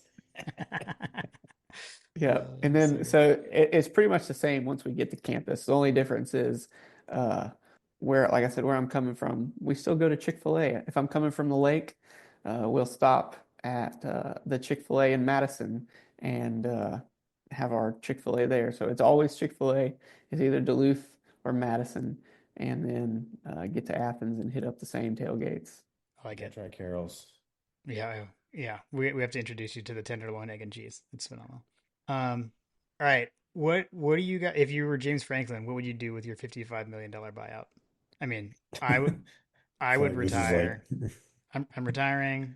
And I'm gonna have like a top of the line wakeboard boat, surfboat, and live on a lake somewhere, and like, like somewhere where I can easily go to Athens, and then like get into like a mountain area somewhere too, something like that. So that's what I'm this is the multi-house doing. perspective. I don't know. I feel like this is like Office Space where they ask the construction guy, "What'd you do with $1 million?" He's like, "I'll tell you what I do, man. Yeah, right. Yeah, yeah. Two cheeks at the same time." Right. Uh, the main guy's Uh, like, I do nothing. He's like, you don't need $1 million to do nothing. He's like, you can do nothing for nothing. yeah, exactly. Uh, I would call up my buddy Hug Dog and figure out a way to make some generational wealth. Yes. Yeah. Okay. First phone calls to that guy. Yeah, exactly. Okay, you guys give like serious, act like real answers. Okay, I see how it is. Um, Jim's like, we're blowing it, Hey, baby. I'm not saying that I wouldn't do some of that same I'm stuff, not but saying that I I'm wouldn't. clearing Yeah. it with yeah, him yeah. first. There you go. Okay, Yeah, okay, fair exactly. enough. Exactly. Fair enough. Exactly. Um, Oh man. so I I didn't do definitely would enough. take Good. I was gonna say I definitely would take like a couple of bucket list vacations that I've always wanted to do kind of thing. Yeah, Like going to Ireland and Scotland and England, London. Yeah. yeah. Well, now I have to do the Band of Brothers tour, so maybe The I won't Band do of that. Brothers tour. Yeah. My So dad was supposed to do one of those, but then happened. okay, Hmm. yeah. Some of my buddies did it a few years ago, so it sounds like a good time. Okay, what's your favorite podcast you listen to each week that's not My God a Podcast? Jason says he's in love with SVP. SV Pod. Okay. That's the Scott Van Pelt. Yeah, yeah, Nice. I mean, weekly podcasts that I listen to. We listen to the 20-minute-ish podcast with Josh. yes, yes, And then you've got Waiting Since Last Saturday, the OG Punt and Pass podcast with Jake Fromm and Drew Butler, and Chapel Bell Curve, friends of the show. I mean, I have in season, those are the podcasts that I listen to. Admittedly, there are some podcasts that I used to listen to a lot more, but they've kind of gone on hiatus. Um, non-UGA, I would say my favorite podcast to listen to is Science Versus. And then you could probably file that under anything from Wondery. Um, I find that their podcasts are all very well done and very well made. But Science Versus, in general, is I find that they are very timely with their topics because, like, I'm trying to think, like, for example, that they just talked about Tylenol and they just like ran through like all the stuff on Tylenol and autism and all that kind of stuff. And like they'll take those kinds of things for what's going on in the world. So they talk about supplements, like I don't know. I found it very interesting. They just had a podcast episode on sugar, talking about its impacts. So I find that very interesting. Yeah, I am I'll admit I'm not as plugged in as I used to be, especially now that I've Your You commute's got a not an 1-year-old. hour. my commute's not an hour anymore, so I'm not Yeah, I don't have 2 hours in the car to dedicate to exactly, my exactly. content. But yeah, I, the same ones that John mentioned as far as Georgia podcasts, and if we're going off of sports podcasts, I actually find myself listening to those a lot more. My favorite one is the Bible Show. It's really Hmm. good. I feel like they do a really good job of like breaking down the word and really making it digestible and applicable. And they have what I would say I align with as far as beliefs and um, theology. So not to get uh, too into that, but that's probably my number one that I listen to. That's what Other than Sam and Will, is that the yeah, one? yeah, that's the Okay. one. They're I'm really I'm good. I'm literally looking at it right now. I'm like, I'm gonna check this out. Yeah, and then also the other one that I frequent, a totally different topic, but I'm a nerd, so it's called the American History Hit, and it's like a podcast. Don Wildman is the guy who does it, um, but he picks like a historical topic to bring in an expert on, and it's all American history. And so, I can pick and choose which ones are topics that I'm interested in, like Teddy Roosevelt or colonial America, or, he'll even do things that are like real specific, like the Salem witch trials, or he did one on the Legend of Sleepy Hollow. That's one that got me hooked because Mm. it catered to my English teacher and history nerd. So he does a really good job with just talking about history and educating, and he brings in an expert in the field and to give you some fun facts that you might not have known about whatever the topic is. So I'll pick and choose ones out of that have topics that interest me, and those are pretty much the ones that I rotate between. I don't really veer off from that. Okay, so you guys have mentioned like same Georgia podcast on my end. So outside of that, um, not like a weekly one, but just in case you haven't listened to it, In the Red Clay is a really good one. It's like a true crime podcast about stuff that happened like in Georgia, and like a lot there are things that happen like Athens-ish general area. It's like about the Dixie Mafia. So definitely recommend that one. That's a good one. Mm. Um, and then another one that's I'm not sure that it's weekly, but it's more frequent. I don't know if you guys are familiar with Simon Sinek at all. You'll see him on like you've probably seen him like from like TED Talk type stuff. He's all over like LinkedIn, and you'll see him on Reels and stuff. He's not for everyone. I know a lot of people don't like him, but I enjoy his podcast. It's called A Bit of Optimism. It's usually like 30 or so minutes, one interview per episode. He interviews some pretty interesting people. I like his perspective on that kind of stuff. So that's a good one. Yeah, it sounds like a Joe Rogan type situation. It's pretty good. Yeah. I'll throw out some specific ones. I mentioned Wondery. Anything by Wondery has been really good, but I'll specifically cite Business Wars and Sports Wars. The Sports Wars is really good for it addresses like rivalries and things like that happened in sports. And then the Business Wars is similar, but it's taking it on business. So they did episodes on like Pepsi and Coke and Apple and Microsoft and you know those kinds of things. And they're very well done. They're almost like kind of like listening to a radio show from back in the day where they kind of dramatize different scenes and things like that and walk you through the history of companies and it's very interesting. Okay. Cool. Cool. All right, we got one more. Y'all ready? Let's do it.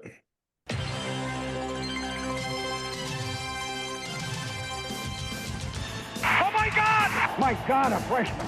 Trying to put glasses on it. 1980, woo, brother.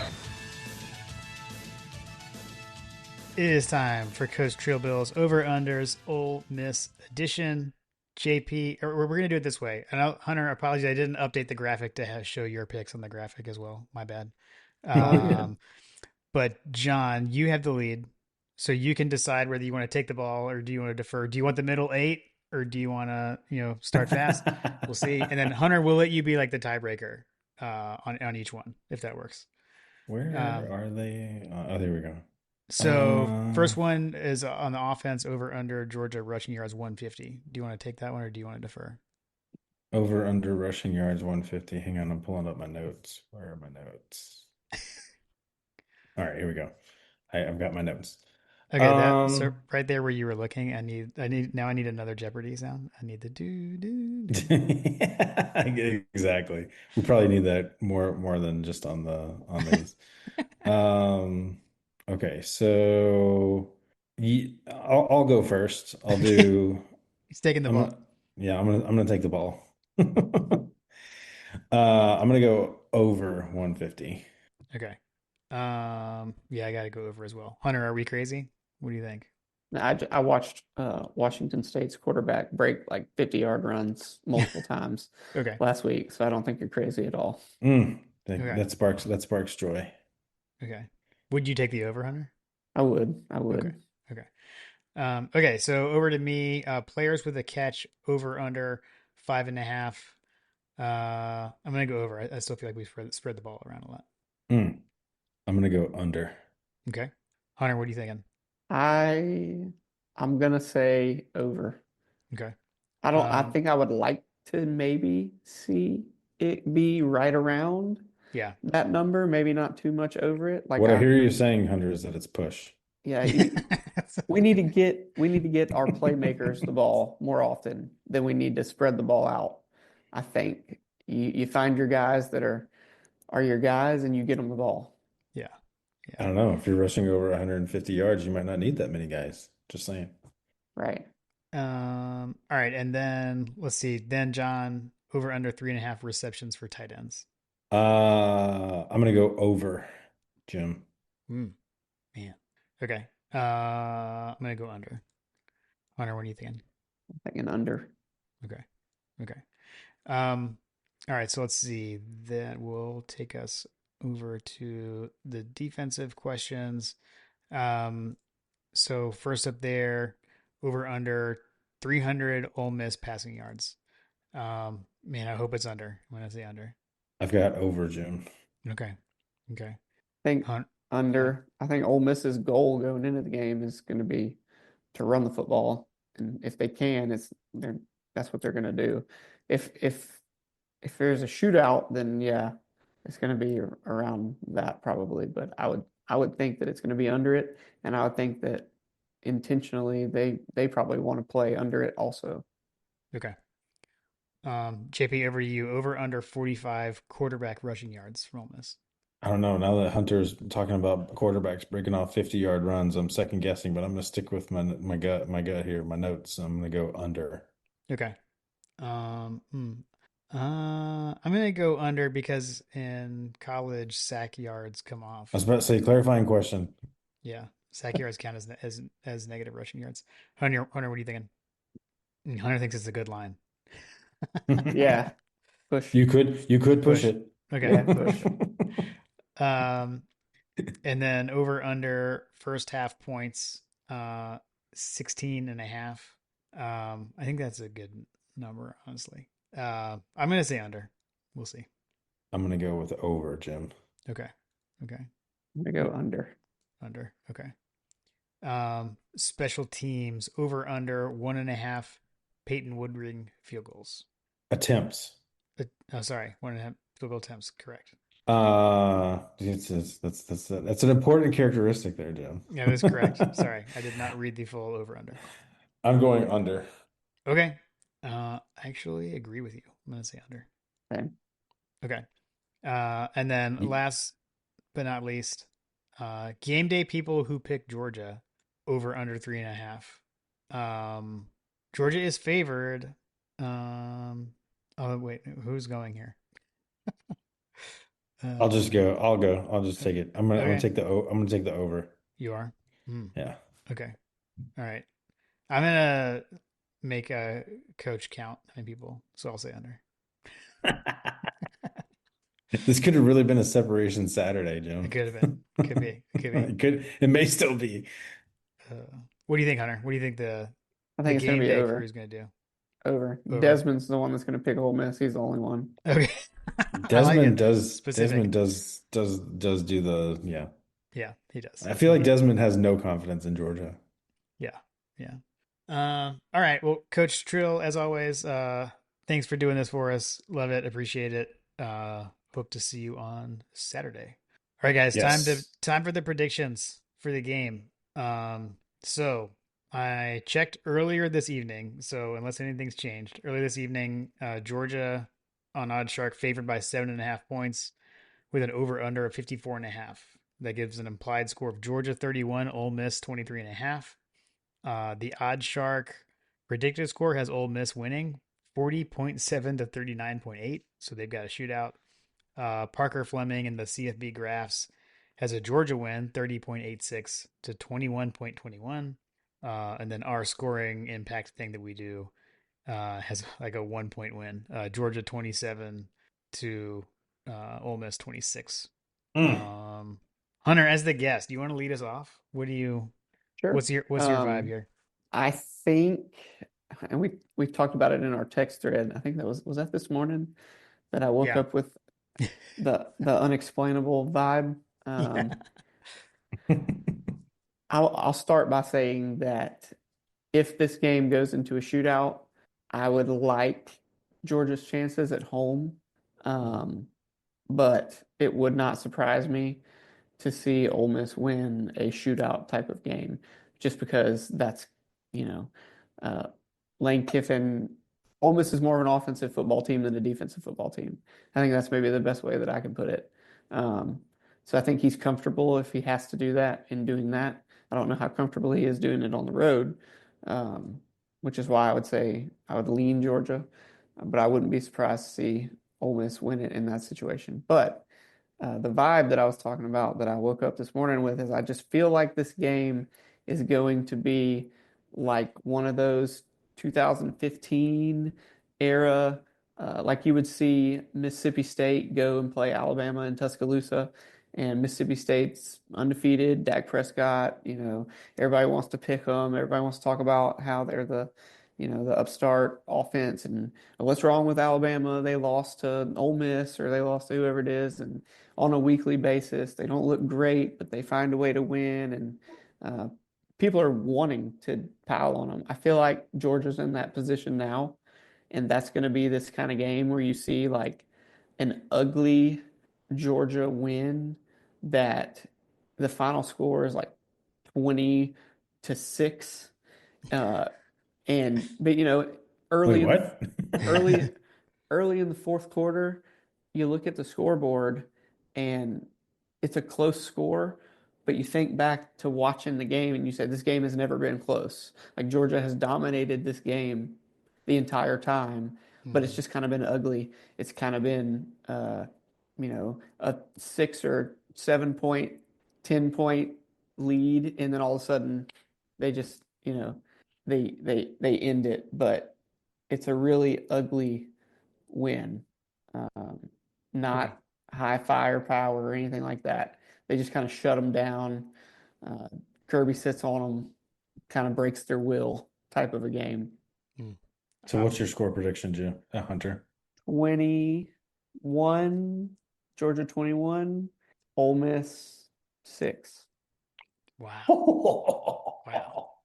I I mean, I feel like love, that's like, yeah, that's I delicious. love, I love that. I love your score a lot better than mine. Yeah. I Yeah, don't me know why I too. feel that way. I feel like that's the type of game we're gonna get. I mean, I'll take it. I'll take Going it into too. the fourth quarter, it's like 10-6, and but Calling you're not calling for worried. Georgia to cover at home is a bold strategy, Cotton. I was this morning, I was thinking kind of like a Georgia, the one I was harkening back to was like the 2002 game, where we pulled away, away late. It was what I was thinking in my head. And then I looked back at like the actual score. That was 31-17. So I don't think I'm quite feeling that. Um, and then I don't know, then John, you were also kind of like, our MO is the tight games of late too, as well. So I'm kind of leaning into like what our score predictor says ish. So I've got the dogs in a tight one, 27-24. Bruh. I had 28-24 Amazing. on mine. Uh Mostly because yeah, I think it's gonna be a tight game. That said, if one of these teams scores 30, first 30 wins. Okay. Yeah. I don't know, man. You said it earlier too, like protect the ball. It's, it's just, it's so huge. Protect the, it feels like another protect the ball win the game kind of Protect the ball, win the game. Yep. situations. 100%. 100%. Cool. All right. We got coaches pick'ems. You guys want to hit those quick? Let's do it. All right. Some games around the SEC from Coach Trill. Sorry, I'm trying to find my pick'em thing. So first off, we've got Oklahoma.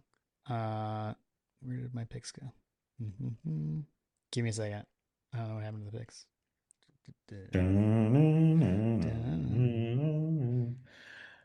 I forgot to mention Joe Cox is the co-offensive coordinator for those of you that did not know that. Oh, that's good. You had mentioned him the other day, and Yeah. now I know why that had popped up. Yes. Joe Cox, former quarterback, is the offensive coordinator for Ole Miss. I believe that based on what others were saying is that he does not call the plays, No, but Charlie Weiss Jr. is the offensive coordinator, the play caller. yeah, Joe Cox is like a co-offensive coordinator slash assistant head coach or something like that. Oh, interesting. Yeah. All right, we got okay. So number 14 is favored by Oklahoma. Sorry, is favored by 5.5 points at South Carolina. I'm gonna take a bounce back game for um, Oklahoma. Who you got, Hunter? I don't know. I'm kind of feeling like Texas beats them twice. Their quarterback's injured. I don't know that he should have played that game last week. Hmm. Um, they're on the road. South Carolina is one of those teams that sneak up and have a good game at home randomly. 12:45 kickoff. Just feels like a weird South Carolina win. Hmm. I've got Oklahoma, Jim and Okay, Hunt. okay. Let's see. Number 10 LSU travels to number 17 Vanderbilt. 12 p.m. kick on ABC. Vanderbilt is favored by 2.5 points over LSU. Um, Wild. Absolutely wild. I've just woken up from 2007 and I've fallen on the floor dead. Yeah. I can't believe that. Man, I'm sticking with Pavia. Go Vandy. I'm taking the doors. Yeah, give me the fighting trust funds. Go to hell, LSU. Nice. Um, then we got number 4 Texas A&M travels to Arkansas 3:30 kick on ESPN. I mean, I feel that I'm all A&M on there for me. And Yeah. but wouldn't it be fun if what's his name? Petrino Petrino. went and beat him? Yeah.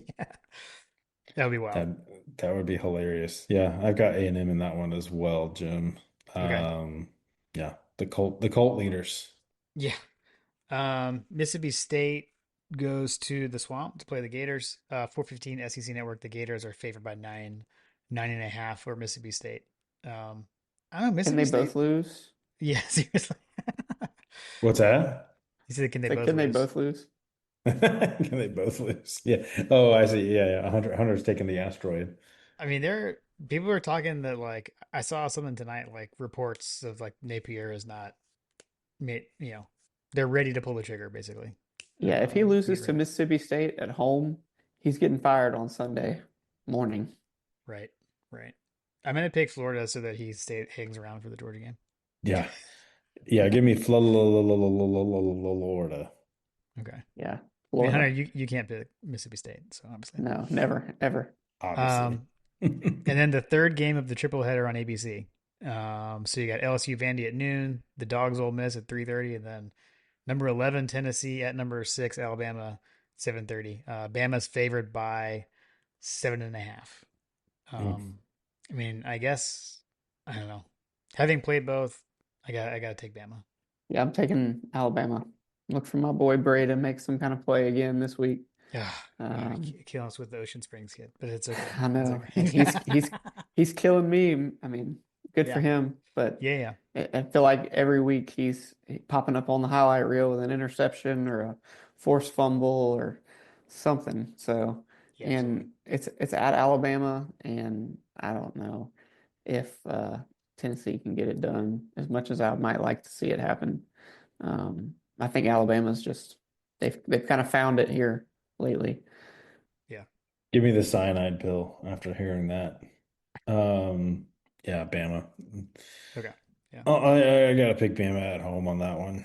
But man, how did we lose to those guys? Mm, We got to move on. We've got to move on. It's in the past.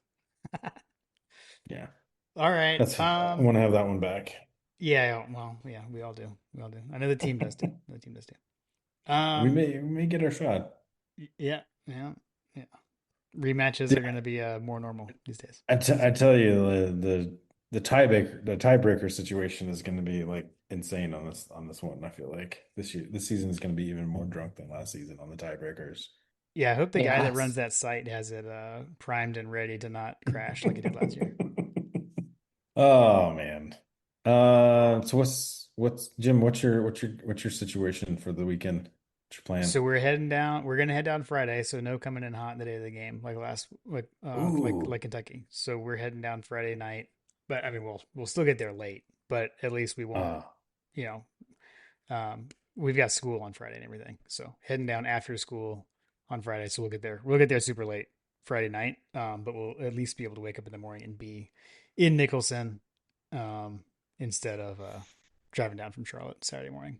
So hmm yeah, Excellent. Well, see you there, bud. see you there. And Honda's don't. famous bed and breakfast. That's right. Don't worry, John Michael D. We will not do a group run, a group pregame run. Yeah. Yeah. That'll be a little weird, but we'll figure it Uh, out. Too good. Well, Hunter, I hate that we'll miss you this weekend. But enjoy from Ocean Springs with the True Man and the fam. We'll be you can live vicariously through us. Yeah, We'll keep you yeah. posted. So that was our plan is we're gonna wake up and take Truett downtown and go to Tato Nut and do Yes. our downtown walk and get our exercise in because of the tater nut that we just ate. And then take him to the library, do our usual Saturday thing, and then I'm going to I'll see y'all on the other side. I'm gonna unplug and staying off of the socials, and I'll see y'all on Sunday. I like it. I like it. Okay. Cool. All right, well, it's good to have Hunt the Jones back with us. It was great to see. It was good to see True Man. So, again, yeah, I echo Jim's sentiment that we're going to be bummed to not see the Jones clan in Athens. Yeah. Yeah, we'll make it But happen one week. We'll make it happen. Okay. Just couldn't be this one. All good. all good. All right, guys. Well, we got the Fighting Hunters, and we're going to take them down. Go dogs. Go Go dogs. dogs.